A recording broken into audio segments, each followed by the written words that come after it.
Hello, and welcome to Calming the Chaos podcast, where we talk with people around the world who can help you find peace in a chaotic world. I'm your host, Tracy Canella, licensed mental health counselor, certified eating disorder specialist, and advanced clinical hypnotherapist. Calming the Chaos podcast is for those who want self-help resources and education. It's not a substitute for counseling or psychotherapy. So if you like what you hear, please subscribe and share it with your friends. Thanks so much for listening. And now, let the chaos begin. In this episode of Calming the Chaos, I'll be talking with Keane. And Keane is a certified life coach, and she does Reiki and a technique called integrated energy technique or therapy, IET. And she also has a podcast that she's going to talk a little bit about.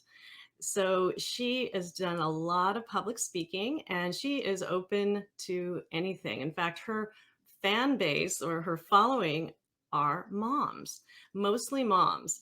And so right before Mother's Day, in fact, we're going to air this on Mother's Day, Kim is here on Calming the Chaos so that we can talk about some of the common challenges that moms are facing in today's world. So Kim and I we have this list of things. We may not get through the whole list, but we have a lot of concerns. And our gift to you on Mother's Day is to tell you some ways that you can handle the chaos of being a mom. And so now I'd like to introduce my guest and add her to Calming the Chaos podcast. Hello, Kim. Hi, thank you so much for having me. Absolutely. This is so exciting. And I'm so glad that we're going to be able to air this on Mother's Day, even like 2 days before Mother's Day. This is Friday, the May 6th that we're recording this. And so I'm just so happy to hear your wisdom and expertise and how you can help our moms out there. Yes, I'm thrilled to share. Hopefully there will be some golden nuggets hidden within in the chaotic world of moms, you know? Yeah, exactly. Well, why don't we start by having you tell a little bit about yourself and how you started doing the work that you do. Yes. So I'm a mom. I have a 12-year-old and a 9-year-old, both daughters. And then I have fur children as well. And I'm married. I've been with my husband we've been married almost 14 years. So that's the personal side. But the more professional side is that I'm a life coach and a Reiki practitioner as well as IET. And so I really help women who are struggling to get through that mom struggle and really owning who they are as an individual and seeing that there's more of a dynamic self than just being a mom and letting go of some of that pressure that comes with that title of mom. So, and that's sort of how I got to this place. Is I was a kindergarten teacher for 6 years and I left my career and because I was burnt out and I was resistant. I didn't want to leave, but my husband said, this isn't really working for you. It's time to call it quits. And that was devastating. So I actually went to see a therapist because I thought I was having an identity crisis and she was going to help me through that. But it ended up being more than that. So there was hidden trauma, childhood trauma, and trauma from an abusive relationship as a teenage girl that was there bubbling under the surface, which was leading to the feelings of being a failure for leaving my teaching career, but then also feelings of failure because I was struggling to adjust to becoming a stay-at-home mom. And so that was really how the journey began, leaving teaching, trying to adjust to stay-at-home mom life, really struggling with that because I wasn't necessarily a teacher anymore. And seeking help because the thoughts that I was having, they were not good thoughts about myself or life. And I knew I needed to talk to someone. And that was really how the journey progressed, working through it with a therapist for over a year and a half. And in that time, also learning meditation, yoga, having Reiki healing done, and delving into tapping a little bit, which you mentioned before we hopped on, and then kind of finishing it up, so to speak, because the journey is always happening with a life coach and then becoming a life coach myself. Yeah. So do you do most of your work online or in person? I don't know that you can even do Reiki online, but in today's day and age, anything can be done online. So believe it or not, I do primarily all of my coaching is online. And as well as my Reiki work, you can actually do Reiki and IET. IET is another hands-on healing technique similar to Reiki, but it uses angel energy, and you can actually send that energy work distance. So I've sent Reiki energy all the way to Germany. That is so cool. I think that when the pandemic hit, we thought we were going to be so limited. And for a time we were, but then we figured it out. Like necessity is the mother of invention. So Yes. now you are doing your energy healing work in Germany, which Yeah. is so cool. Yeah. Yeah. So, and it's amazing. And I've sent it across, the United States as well. So it's amazing how the pandemic on some level forced us to slow down, but in other ways, it really allowed us to open ourselves up, because without the pandemic, I wouldn't have the connection that I have to Germany. So there are some silver linings there for sure. Awesome. Well, where do we want to start with helping our moms on Mother's Day? And not just our moms, but the moms who are out there and they have some concerns, right? And I Yeah, don't know if you want to start out with maybe the most common concern that you see from your moms that you help in your practice. sure. It's the mom guilt. It's the Just say mom more guilt. about that. Yeah. So the mom guilt. So we have a whole list of things, going from all the way from the pandemic and the things, associated with the pandemic in terms of vaccines and wearing masks and social distancing and all of those things, all the way down to time and time management and school functions and managing working mom life and all of these things. And a lot of the struggle goes back to mom guilt, because we have this expectation of ourselves that we have so much to do and we have to do it at the highest of standards. And there are only so many minutes in the day. So we often feel like we never get things accomplished, and our to-do list just grows and grows and grows and grows and grows. And no matter how many things we check off, and it's that lack of checking off or the lack of patience because we're feeling frustrated because we're not checking things off, or the laundry is piling up or the dishes are piling up. And so we don't get to tackle all of these things that we set out for ourselves.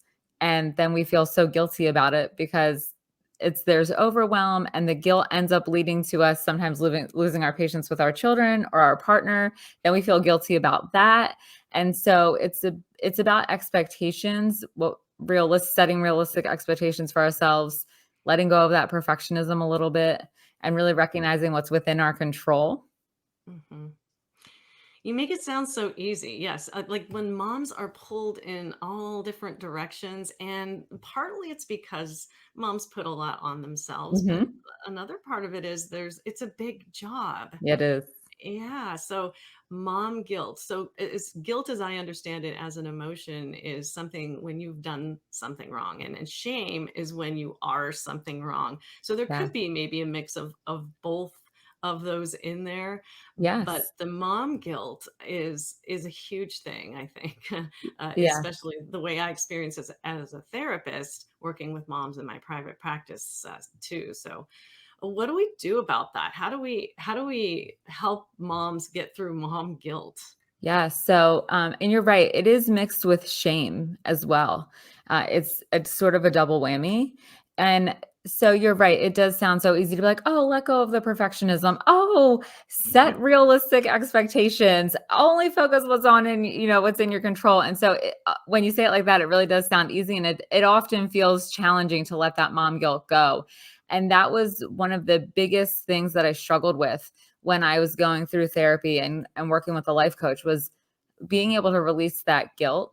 And it really stemmed back on me because I felt like I wasn't good enough and doing a good enough job. And so I felt like because of that, I wasn't doing motherhood right. And so that was where the guilt came from. And so I had to really take a step back and say, well, who's telling me that I'm not doing motherhood right? No Mhm. one was. It was me telling myself that because I was comparing myself to other moms at the Mommy and Me groups. I was comparing myself to the other parents at school, and I didn't interact with the parents at school because it was in car line or dropping off or at class parties and things like that. So I was telling myself this story about how amazing these other moms were and how deficient I was just by looking at them. Maybe because they had the newest Michael Kors purse and I didn't, or their child had this, brand new shoes and my kids didn't, things like that really had no bearing on whether I was doing a good job as a mom or not. And so it was those stories, those false stories that I was concocting that was feeding my thought of being a bad mom, of not doing a good enough job, not measuring up. And so I had to really check those stories and say, where is this coming from? And it was because I was comparing myself. And usually when we compare ourselves, we never are the ones who are measuring up. We're never the ones who are at the top of the scale. We're always the ones at the bottom of the scale.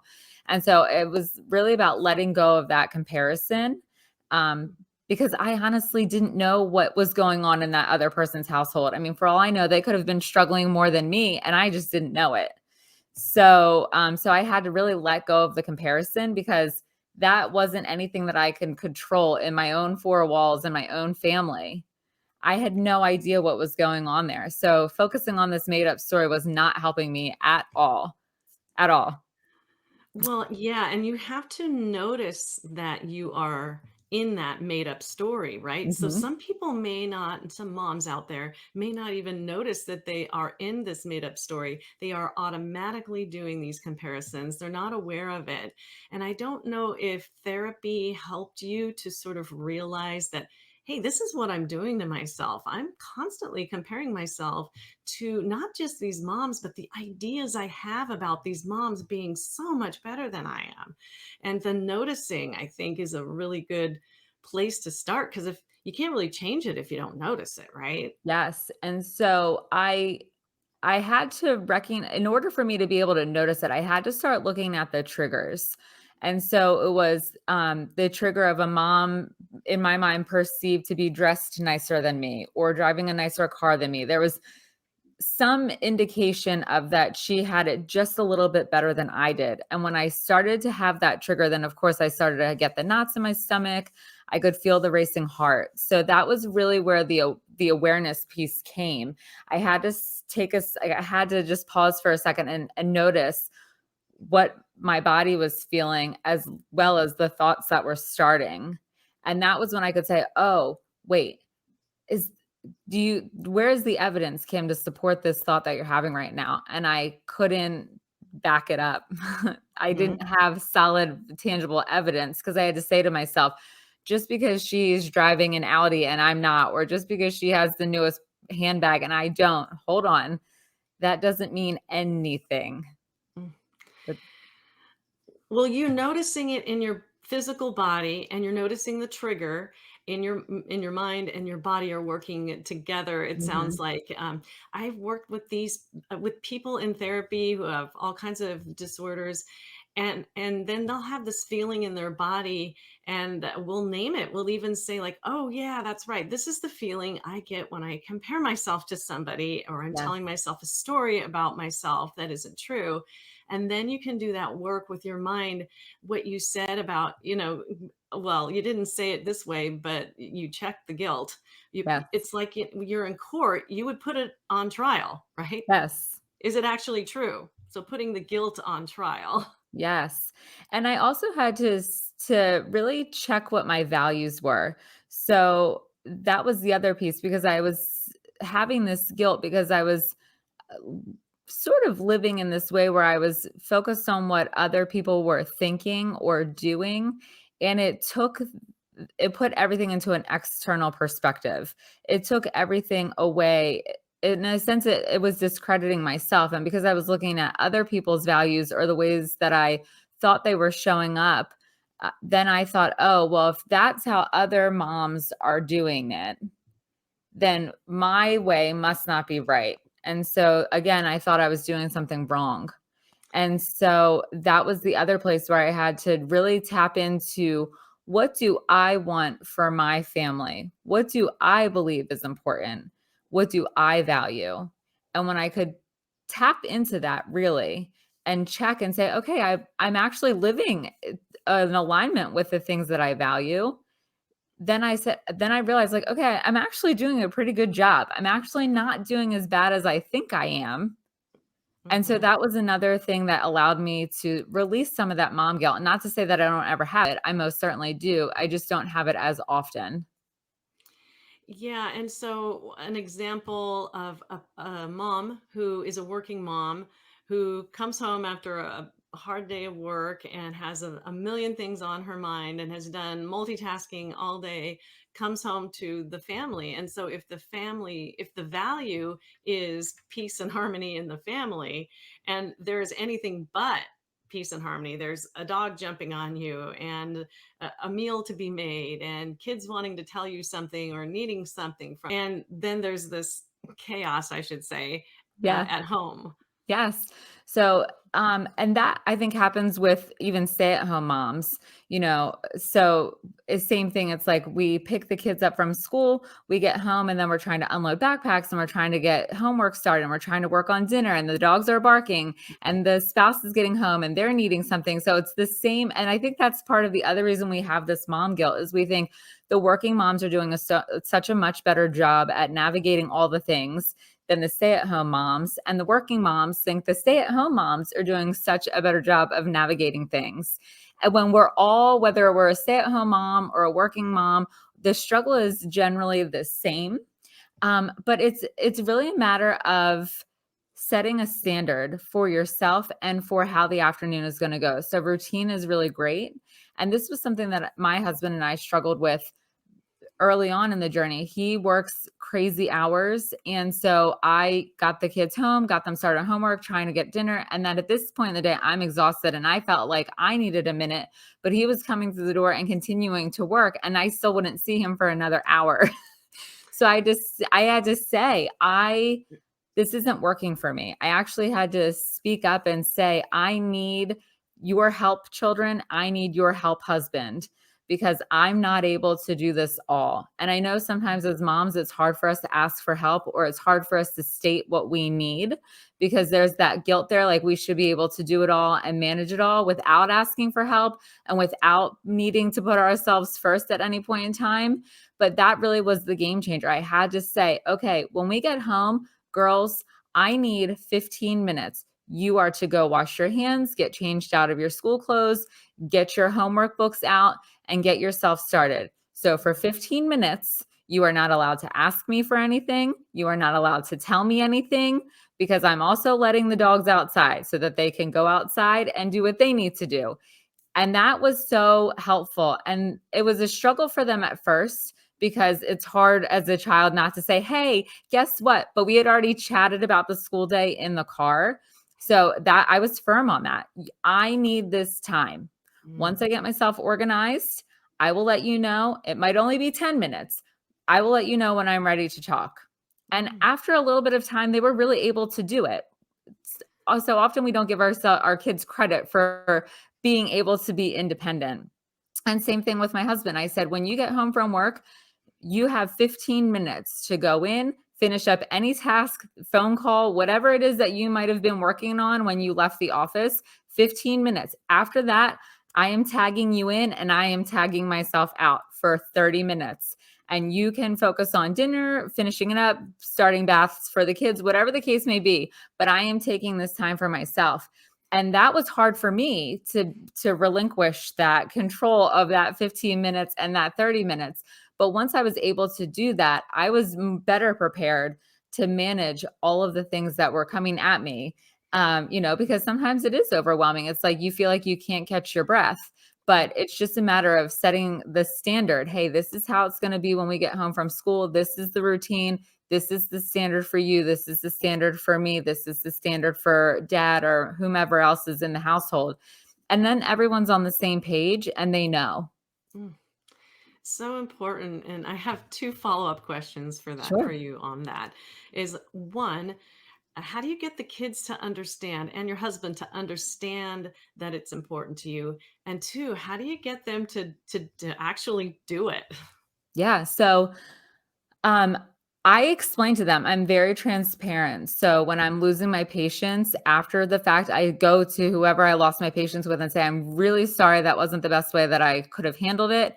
But in that moment, I was overwhelmed. I felt like I couldn't catch my breath. I felt like you weren't listening to me or whatever the case was. And I just couldn't take it anymore. But next time I'm going to try to take a deep breath or I'm going to ask to be excused for a few minutes and come back. And so really helping them to understand what's going on with me in terms of my thought process, my emotional state, what I'm feeling physically within my body. So that way they understand that I'm human too, and I'm not perfect, but that way they understand how they're impacting me and I'm impacting them.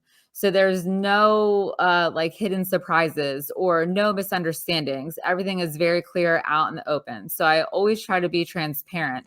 So, and that was the same thing explaining to my children and my husband, hey, it's really difficult when we get home for everyone to be talking at the same time and the dogs to bark and to get backpacks undone and to get dinner started and homework started. I have to be able to look, girls, to see what your homework is in order for me to be able to help you.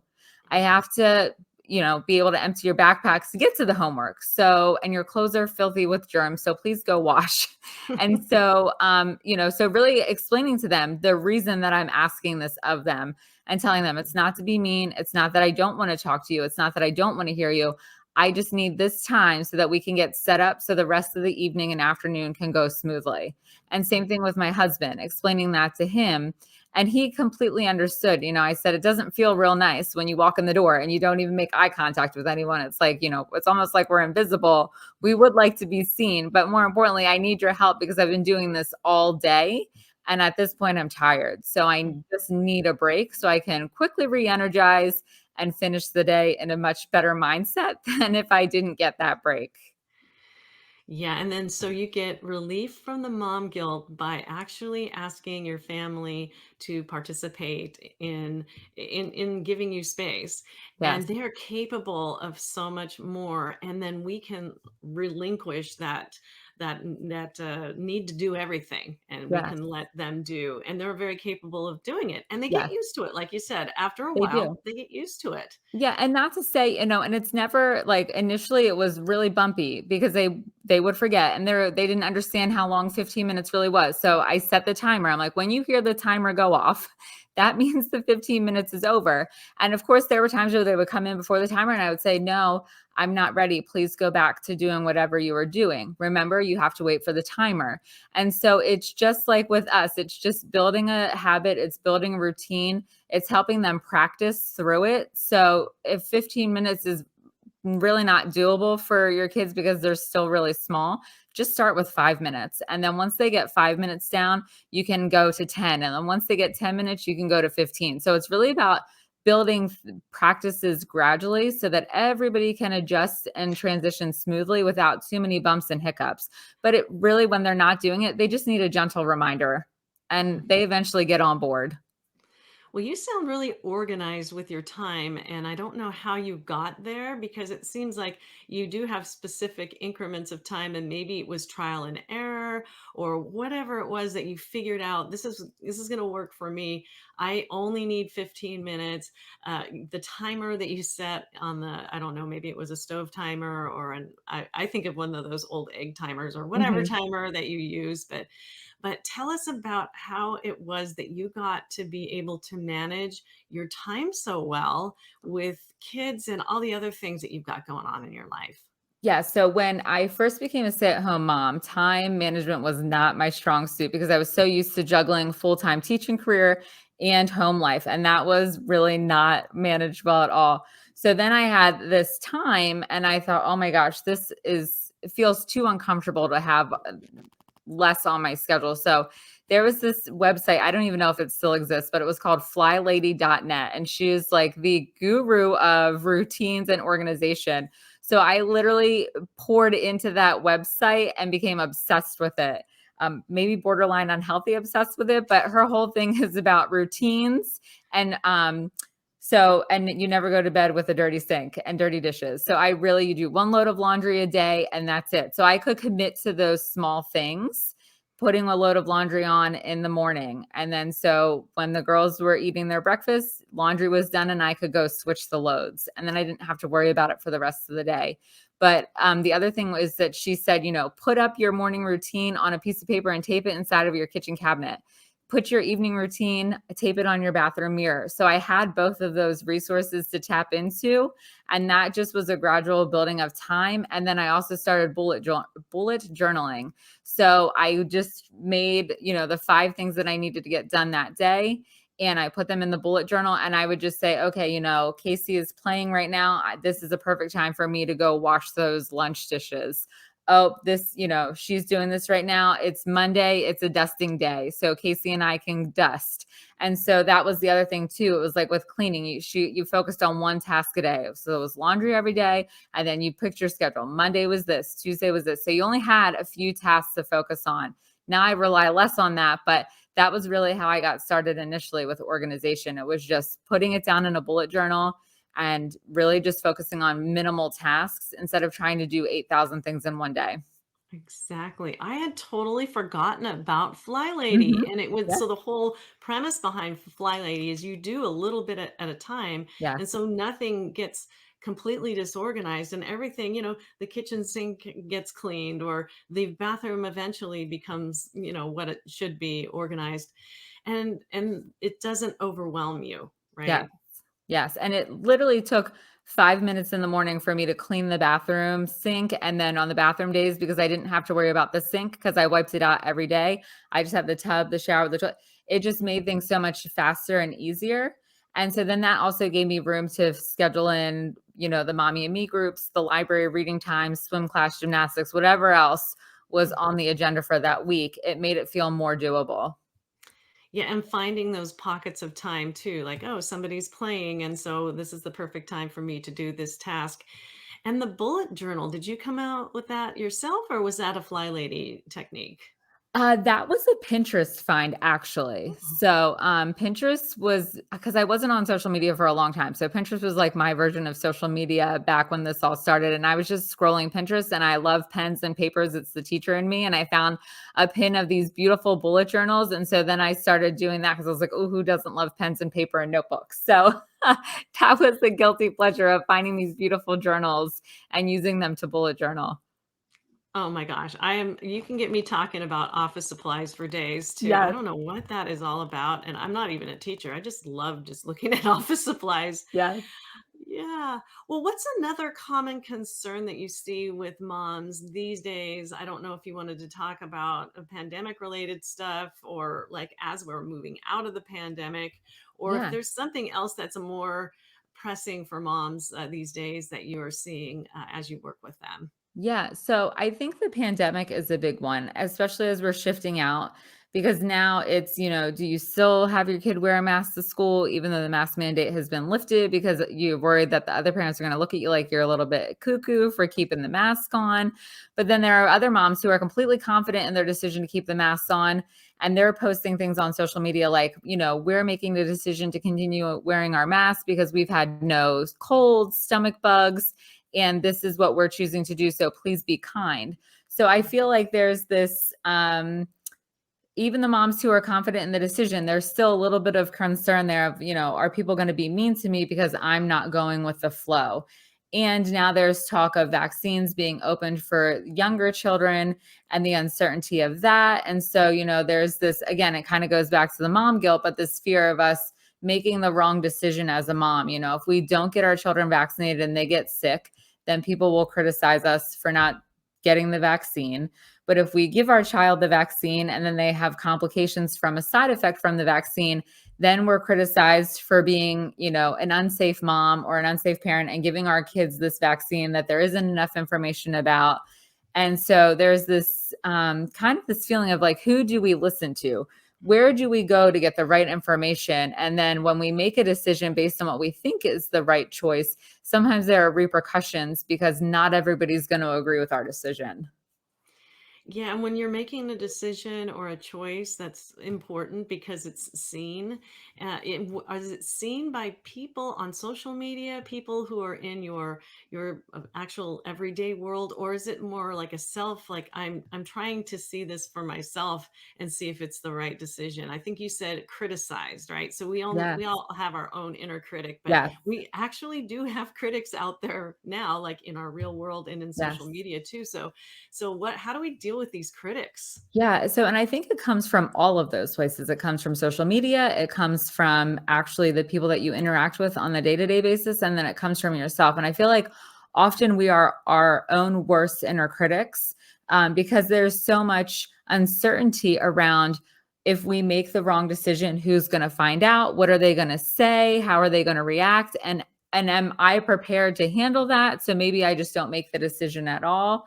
And then it's, when you are confronted, and typically people don't confront face to face anymore. They do that on social media because they don't actually have to own up to the things that they're saying, because it's easier to do it behind the screen. And so the criticism and the comments on social media can be just as hurtful.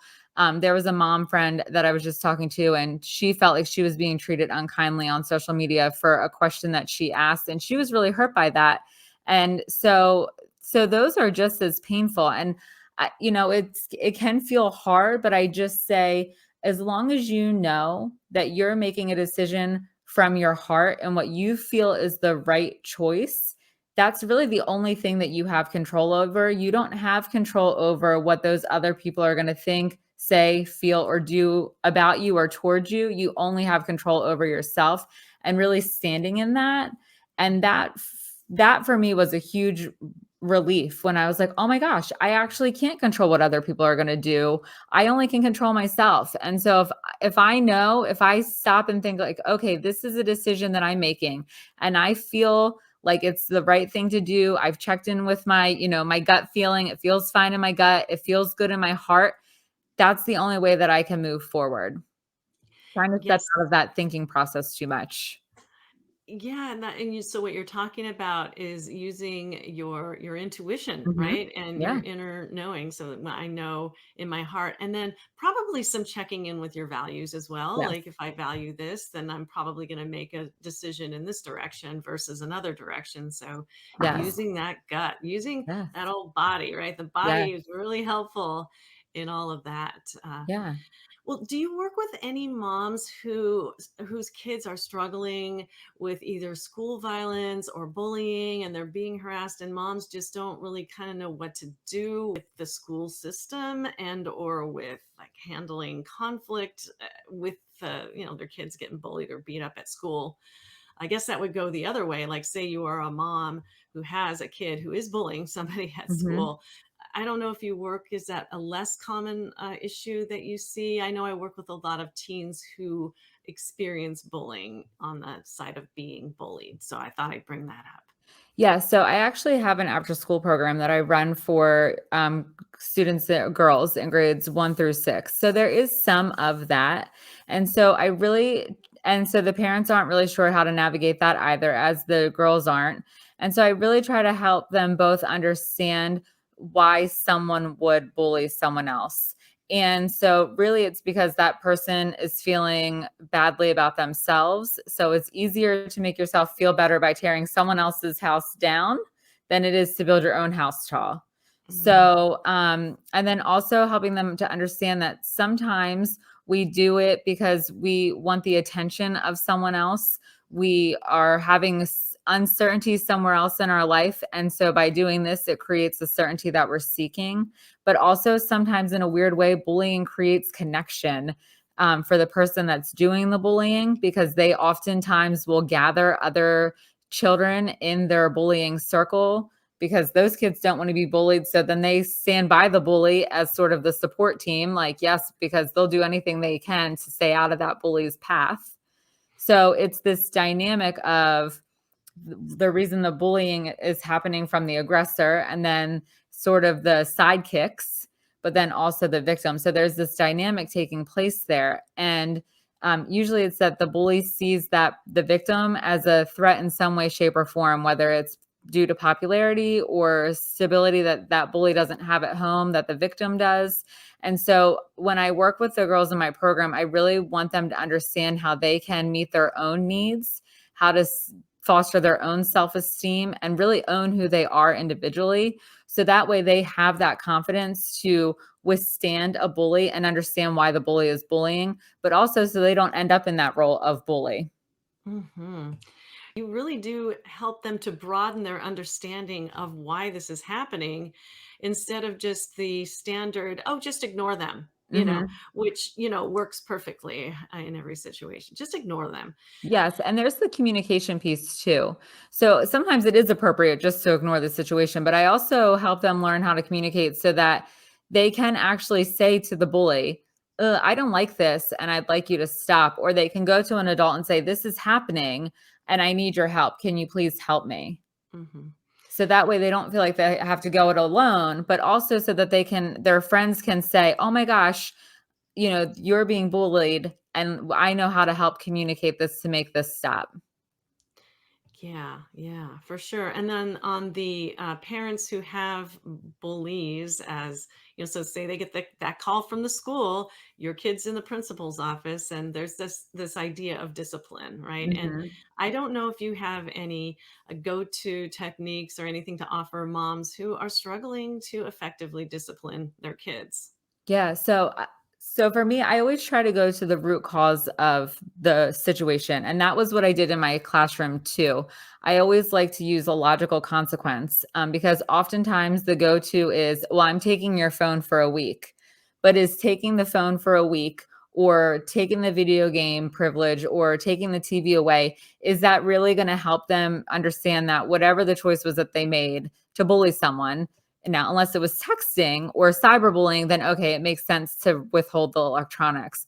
But so getting past that surface level consequence and really digging deep into, okay, what is the problem here? You're bullying someone because you don't feel love and connection here at home. So that means I need to do something a little bit differently as a mom or with the parent. And maybe it's a family where there's a separation or divorce. So then, okay, maybe I need to come back together with dad or the other parent to make a plan here so that we're both on the same page. We both can tap into getting this child to feel more love and connection at home. Maybe it is that they need to go work with a therapist. Maybe there's some lingering issues from the separation or divorce. Mhm. And so really taking that approach, getting to the root cause of, if they're skipping school with a particular group of friends, why are they choosing to hang with these friends? What about skipping school is meeting their need in that moment? What about bullying is meeting their need in that moment? So that really gives a broader snapshot into what is going on and why. Same thing with talking back. My daughter people looking on the outside looking and be like, oh, she's talking back to you. Mhm. And so, yes, at times she is, but I have to stop and say, okay, why is she trying to raise her voice? Or why is she constantly coming back at me with another remark? And if she's trying to feel significant, or she's trying to feel heard, or she's trying to feel seen. And when I switch my approach and say, okay, Lily, please don't raise your voice. Mhm. What do you need to say? It usually de-escalates the situation instead of then me yelling back at her or me grounding her or me sending her to her room or whatever the case may be. It just gives us a more open perspective of actually, why is this happening? Getting to that root of Mhm. why it's happening in the first place, and then on both sides making adjustments. We make Yeah. adjustments as parents, and then the kids make adjustments as well. Yes. And sometimes it's not easy to make the adjustment as the parent because it's easier to say, oh my gosh, my kid's a brat. It's their fault, not mine. But, it also shows for them that we also can adjust. We're also learning and we're also evolving. And so it just makes that dynamic more open. And it also fosters that trust because then it's not that me against you dynamic. It's a we're in this together dynamic. Right. You mentioned divorce, and that was one of the items on our list. And gosh, the time is just being eaten up. I just kind of want to talk to you for forever, really, because Yes, there's so likewise. many concerns. You mentioned divorce, and I wonder, do you work with moms who are going through a divorce, whether they're going to be a single mom? All of those. I think that there's probably a lot of that going on. Do I get a divorce? Do I stay together because of the kids? And that mom guilt maybe coming back. Do you have Yeah. anything to say to moms who are in that situation? Yeah, so it's not always like a cut and dry thing like, "Oh, you have to leave." I always say, where are the feelings for divorce coming from? Is Mhm. it something that you feel like you can actually work through, or is the ship sailed and there's no repairing it? Mhm. Because if you're gonna stay in the relationship just for the kids actually see that it's not working. And oftentimes that's just as stressful for them. And it's not enjoyable. And so sometimes the kids are actually more relieved when the parents separate or get a divorce, because they feel like, okay, I can have my mom back. She's not miserable anymore. Or I can have my dad back. He's not miserable anymore. Or we can just have peace and harmony because there's no more fighting. There's no more tension. There's no more disagreement. So I always just check in, what's the motivation for leaving or staying? And really, at the end of the day, it's not my household. It's not my relationship. So I can only guide by asking questions. But for me, that's the big thing, is what's the motivation, and is it a healthy motivation, or is it more of an unserving motivation to stay? And then moving forward from there. Yeah, good. Very good question to ask. And well, finally, I want to address social media and Yes. parents and moms. They have to monitor their kids' use of social media. There's just a lot of information out there.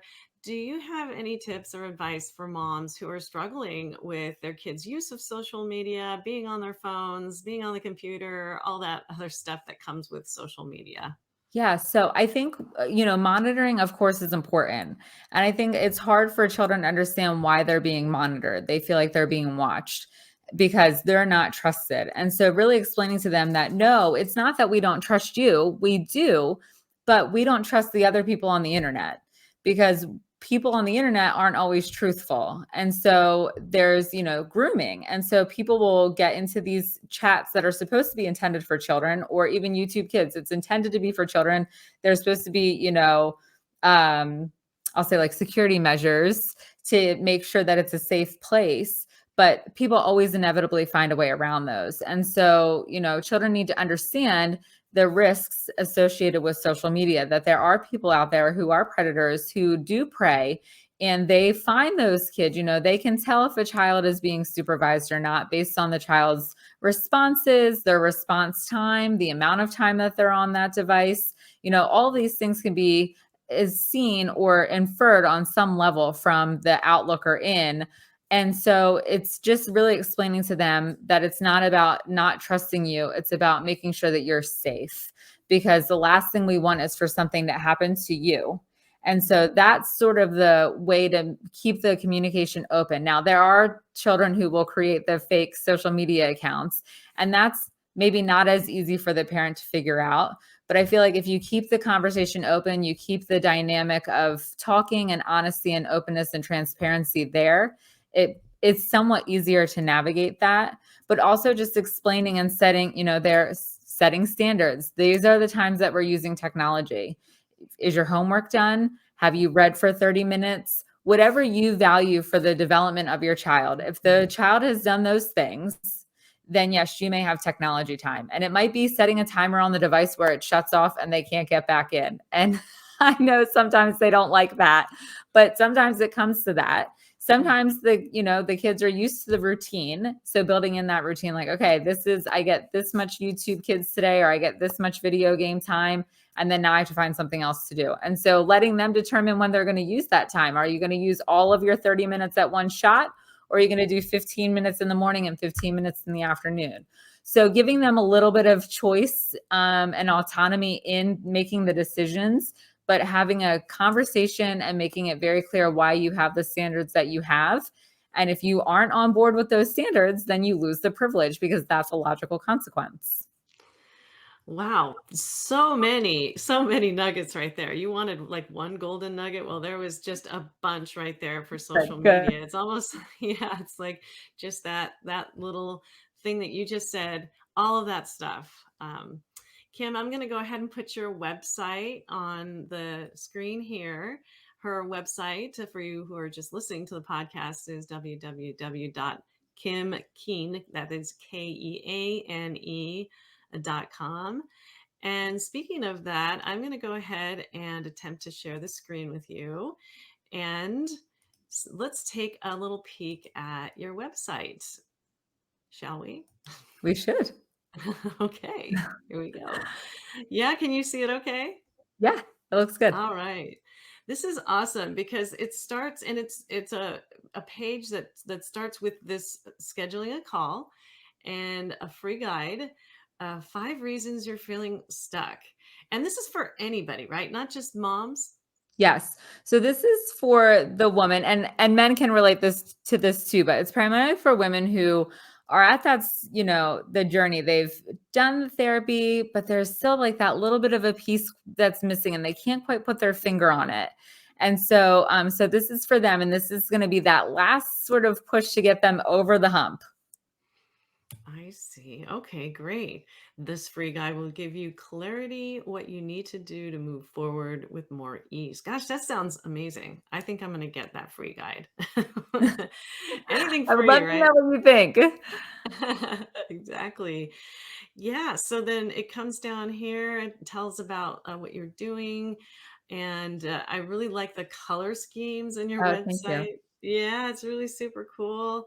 And then you have some things here about testimonies from clients that call you. And so you've been on Rewire, the Stress Less Show, and Up Journey. And Yeah. so some of these things that And now I can are add calming the chaos. you can add calming the chaos. Yeah, that's Yeah. right. Yeah, it's organized really, really super well. And Thank you. yeah, I appreciated that. And so you also have a podcast, Yes.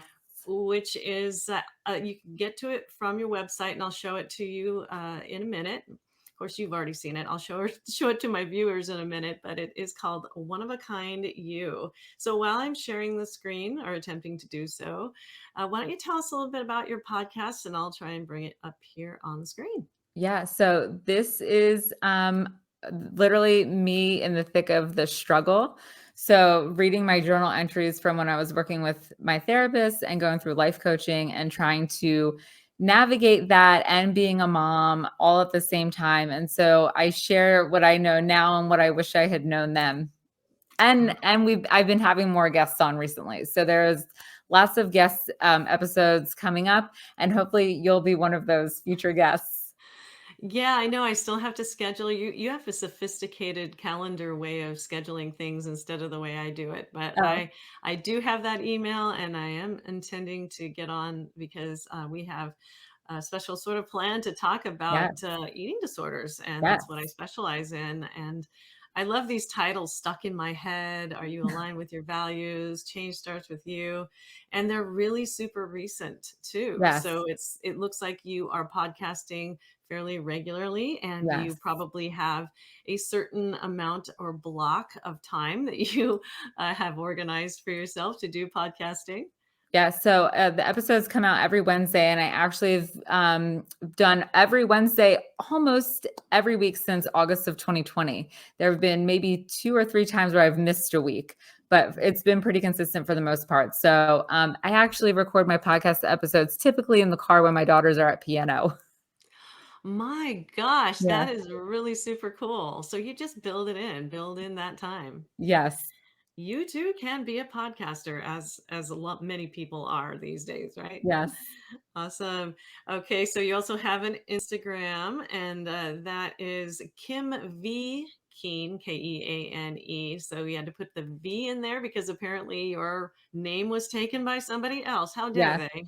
Yeah, so V is my middle initial, so it still works. But Uh, so I was hoping to have Kim Keane on all socials since I got lucky enough to have Kim Keane for my website, but that's okay. Yeah, V as in Victor. Kim V Keane is Instagram, and same for Facebook, Kim Yeah. V Keane.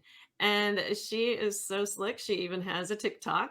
Oh, look, I don't know. I don't know. I'm just starting to dip the toe into TikTok, and I have to be super honest and say that it feels so awkward. And so my daughters make fun of me and they mock me for what they think I look like on TikTok. So it's great. It's great. I can't wait to check out some of your TikToks. And I've got a couple of silly ones where I'm a cat and then I am a man Oh, I that love looks, it. I look like Jared Leto as a Really? man. It's really super weird.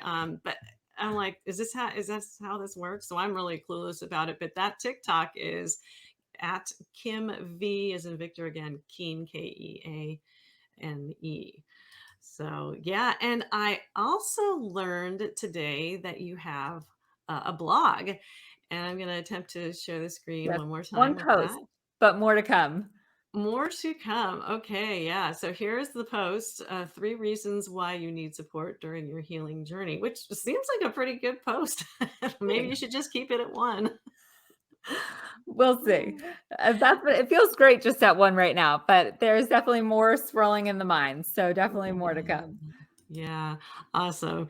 Well, it sure has been great to have you as a guest. I'll put the website again up on the screen. That's Kim Keane, KEANE.com.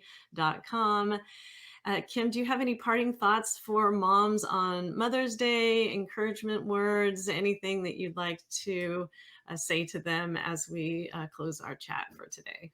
Yes. Just be gentle with yourself. Mm. Let go of the perfectionism as much as you can, but just really be gentle with yourself. Give yourself grace and compassion the same way that you would for your best friend. Do that for yourself. Awesome advice. Kim, thank you so much for being on Calming the Chaos today. I really appreciate having you as a guest, and happy Mother's Day. Oh, thank you. And thanks so much for the opportunity to chat with you. It's been lovely. Yeah. Thank you for listening to Calming the Chaos podcast. If the information in this podcast has been helpful, please consider subscribing and share it with your friends. You can find this podcast on iTunes, Apple Podcasts, Google Music, Spotify, and on YouTube. You can also go to our podcast website at www.calmingthechaospodcast.com, where you can listen to all Calming the Chaos podcasts. Thanks so much for listening, and I look forward to sharing my next podcast episode with you. In the meantime, take care.